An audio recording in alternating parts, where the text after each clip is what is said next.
You're listening to the Sass podcast. I'm your host, Christie Rocha, also known as Sass. I identify as a woman, a wife, and a mother. That should tell you a lot already. And over the last few years, I've learned the value of talk therapy. I have seen how my inner work not only enhances my own well-being, but also my marriage, my parenting, my relationships. And in fact, you wouldn't be hearing this right now if it weren't for the work I've done. My mission is to debunk the misconceptions and stigmas around what therapy is and who it's for. Let's normalize working on our mental health and seeking help when needed. We've all heard of self-care, self-help, and self-love, but do you often wonder how to actually make it all happen? I do. You'll hear strategy-based conversations with professionals, as well as inspiring and validating stories from women who are just like you and me. Think of this podcast as the weekly therapy sessions you didn't know you needed, with a dash of sass, a lot of vulnerability, and me, relentlessly asking, but how? Hey there, how are you? Thanks for being here. Today, I'm going to give you a peek behind the curtain of what's been floating around in my head over the last little while about my relationship with alcohol. I may curse in this episode. I have yet to curse on this show or allow my guests to, but something just feels necessary about it given this topic. So we'll see how it goes. If I do, you will see the little E next to the episode so you know not to listen to it in front of your kids. All right. So, to just put it out there, over the last year, I've contemplated on and off quitting alcohol altogether. The why behind this stemmed from mostly my desire to lose weight. I had the limiting belief that I would have to remove alcohol from my life in order to do that, even if just for a period of time.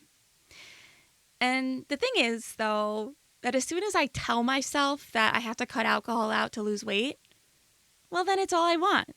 So that's not really going to work. But I thought about how that had to be the way, so much so that I shamed myself for drinking, even though I hadn't actually committed to not drinking. Yeah, cool, fun. It's fun. It's fun being in my head. So then I challenged myself to limit my intake to 1 weekday and 2 weekend days. To clarify, weekdays for me is Monday through Thursday.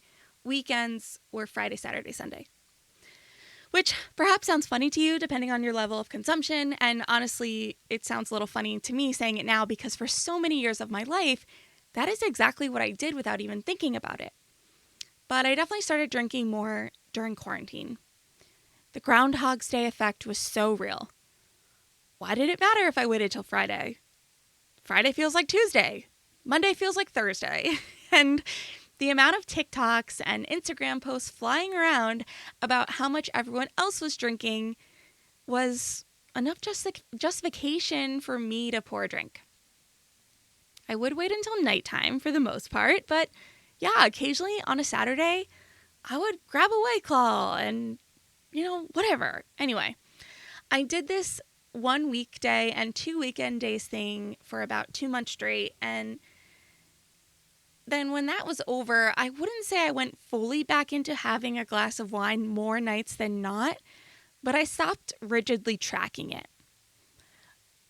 Upon reflection, I will say that exercise did allow me the space I needed to get clear on how I wanted to do things moving forward. And what I got clarity on has stuck with me till now. The 1 weekday and 2 weekend days is pretty consistent. But what is also possible is that I don't have it at all during the week, or maybe I only have it 1 weekend night or day. But I still, like a month ago, considered quitting it altogether. So anyway, the process of getting there, of getting to this point, involved some trial and error and a great deal of mindfulness and self-awareness. I am just about finished listening to Holly Whitaker's Quit Like a Woman on Audible, and I'm going to use something that she uses in her book. When it comes to alcohol, I've learned that there are some things I fuck with and some things I don't. She talks about the things that she fucks with in life and the things that she doesn't fuck with, and I'm going to use that solely for alcohol. Here are the things I don't fuck with. Drinking between 5 and 8 p.m. when I am either solely responsible or sharing any part of the responsibility of putting my kids to bed. Having even one drink before getting involved in the bedtime routine, no matter what, leads me to feeling miserable. I'm more agitated. I have less patience. It's like I tapped a toe into relaxation time and then I'm pulled out of it by the bedtime routine, and my brain just cannot compute how this is possible. We were relaxing and now we're not. What the hell? I feel the static radio feeling in my forehead that I often feel when I'm overstimulated or depressed, and it truly sucks. So, no alcohol between 5 and 8 p.m. when I'm mothering. I've learned that even on a night when I'm giving myself permission to let loose a little bit, when I'm in my home and will be parenting the next day, 2 glasses of wine is my limit. Anything past 2 glasses and I'm sluggish and just the next day. Even if I get to sleep in, more than 2 glasses just doesn't feel great. I've also learned that the mood I am drinking in deeply impacts how I feel the next day. It seems obvious, that if I'm in a depressed state and on antidepressants that you wouldn't drink, right? But that is often when I want to, because this is the cycle of depression and burnout that so many of us feel so deeply. The things we know we need to do to pull ourselves out of that state are the hardest damn things to do. So we reach for something that's easier. And for me, that's food, alcohol, and Netflix. And before I get deeper into that, I want to share some of the things that I've learned that I do fuck with when it comes to alcohol. About one night a week, I get, time to watch TV to myself, and I watch my shows. I watch Bravo. I want a drink when that night is happening. That is like my me time. I really enjoy it. I don't always have it now because I'll share why in the next little bit here, but I'm totally on board with having a glass of wine on that night because that's what I want. I am a daytime or a nighttime drinker. I am not a both drinker unless I am completely kid-free and on vacation. Anytime my kids are involved, aside from obviously safety, I'm not talking anything about safety, but if I have to be a mother at any point, I cannot day drink and night drink. It's one or the other. I've also learned that I really like certain foods with certain alcohols. They're very limited and I rarely have them at home, but when they do happen, yeah, I'm cool with that. Now, I don't know. I'm sure there's a lot of other situations that I would say I'm cool with drinking, but those are the 3 that really stick out to me. Was that 3? I don't know. Okay. Anyway, I left off also by saying that, it's easier to just eat, drink, and watch Netflix than it is to do the things we need to do to stop being in a bad mood. And I spent a lot of time over the last year unpacking the food part of that. Unpacking eating as a coping mechanism. And if you're here for the first time, check out some of my other solo episodes for more context. I'm not going to get totally into it. You guys have heard it from me all the time, but I definitely avoided unpacking the alcohol component. The alcohol as a coping mechanism. As much shame as there is around food, I feel like, at least for me, there's more shame around alcohol. It's our society, I'm kind of thinking this through as I talk here, but, alcoholism if you abuse alcohol, apparently you're diseased. Right? Right. I don't know. You know, I'm asking you.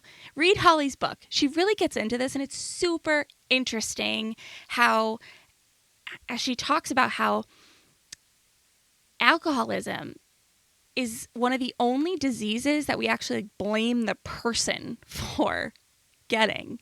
You, the person, cannot control yourself around the addictive substance. Whereas if you have a drug problem, it's the drug that's addictive, right? I don't know what I'm saying right. You're not really answering me, and I'm sharing just some thoughts. So, okay. Point is that I really avoided the alcohol thing.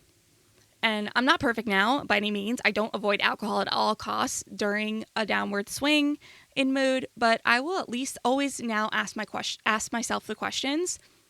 Do I really want it? Do I really think it will help? Do I want it, or do I feel like I need it? Because that's a big difference. Want versus need. And I truly notice that when I'm drinking because I want to, I don't feel shitty the next day.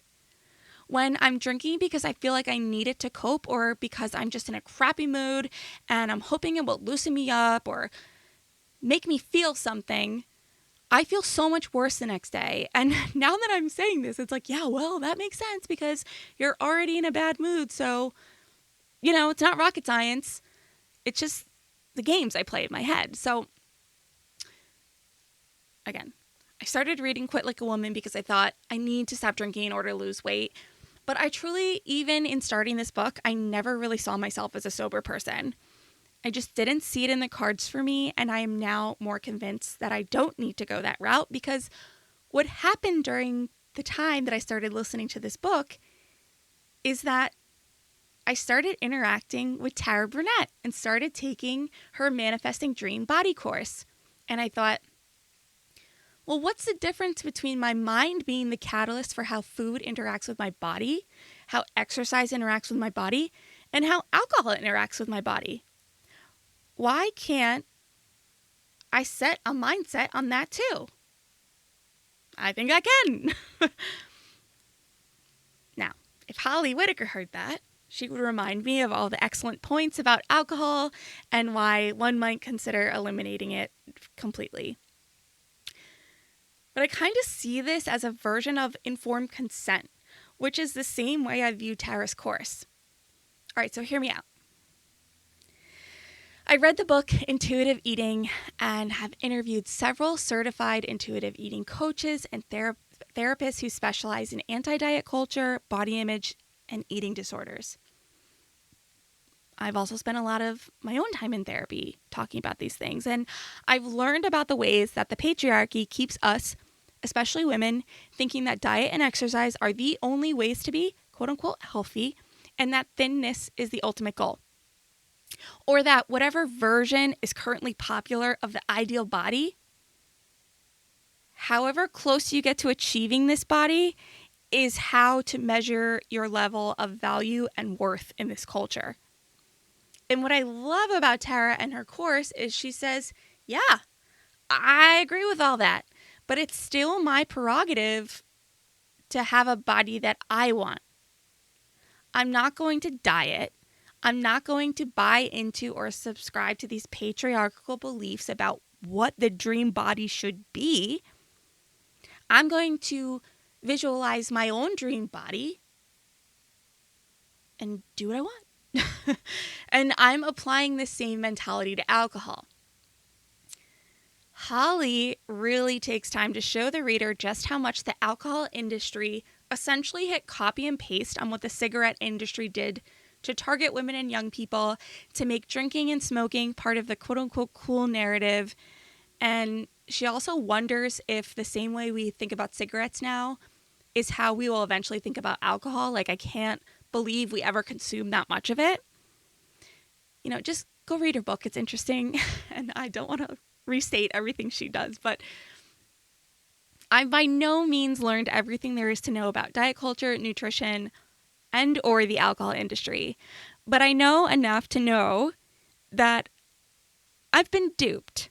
I've been manipulated by years of advertising, subliminal messaging, and even just straight up lies into thinking that I need diet and exercise, I need alcohol, and all the things. But in my mind now, it's like, okay, I know I've been duped, and I can make my own informed decisions. Hence, informed consent. The thing about alcohol is that it is so social for me and such a big part of my life and honestly, my identity. I didn't start drinking until I went to college. I dabbled a little in wine here or there at dinners with family and holidays, but it truly was not until the summer before college that I was like, okay, I'm going to drink now. And mainly it's because that was when I was like allowed to drink. And even then, I wouldn't say that I drank any more than the average college student, but what happened was my social circle became bartenders. I started working at my local college bar and stayed working there after college.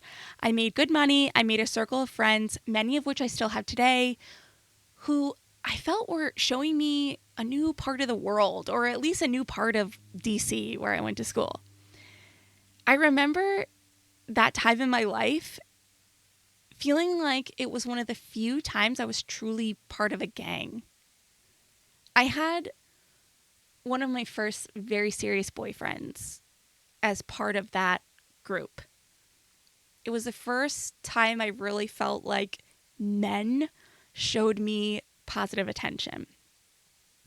And then, that relationship ended and moving more towards the post-college life, it was the first time I really felt like I had a crew. I think they would all tease me to death to hear that, but I wasn't the girl that made a great crew of friends in college.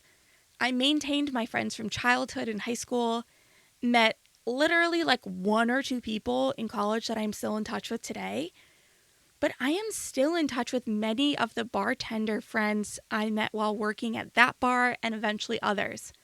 I met my husband at a bar through that group of friends. I finally felt like a cool kid. I knew all the bouncers. I got us free drinks. I knew how to make drinks. I could handle my alcohol and I could handle myself at a bar and, well, shit, I was a good time. A particular example is sticking out to me as I write this. I was home on some college break at our local bar with my childhood friends, and some guys at the bar were being annoying or something. I don't even remember. The details leading up to the part of the story that matters I don't even know what they are, but what I do remember is that they had 2 shots of Jack Daniels on the bar. And when they took them, they made these cringy faces, and I think I probably laughed.